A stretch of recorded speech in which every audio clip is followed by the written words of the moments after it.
President Trump signs a bill to end a partial government shutdown, but it almost came at the cost of national security. Good evening, and thank you for joining us. I'm Carlo Cicchetto. I'm Marcella Lee. The Coast Guard was just hours away from a funding crisis, but tonight that bullet has been dodged. News 8's Alex Cheney joins us live with those details. Alex? Yeah, it was really close to a really terrible situation for the U.S. Coast Guard, but President Trump did sign that Senate bill just after 3 o'clock today, which restores funding to most of the Department of Homeland Security that's been without funding for 76 days, dating back to about February 14th.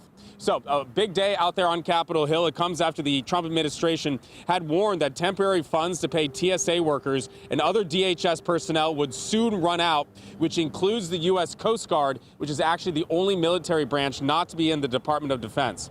Coast Guard Commander Kevin Lundy told CBS News in an exclusive interview that the Coast Guard owes over $300 million in unpaid obligations, with thousands of utility bills overdue, totaling $5.2 million.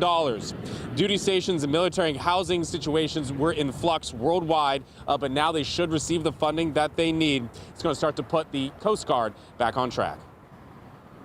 This will relieve pressure from the Department of Homeland Security. Secretary Mullen, who I've spoken to in the last couple of hours, will be greatly relieved. The president will, the administration will. We were not going to have lines at TSA. Everybody will get their paychecks now. We'll get moving forward.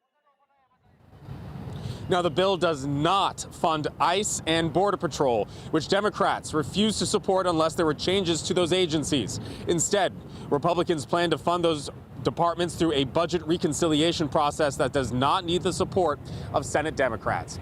And earlier today, I did reach out to the local branch, San Diego, of the U.S. Coast Guard for any sort of comment or anything they've been struggling with during the shutdown. They forwarded my request over to Washington, D.C. and the National Coast Guard. Reporting live, I'm Alex Cheney, News 8. Back over to you.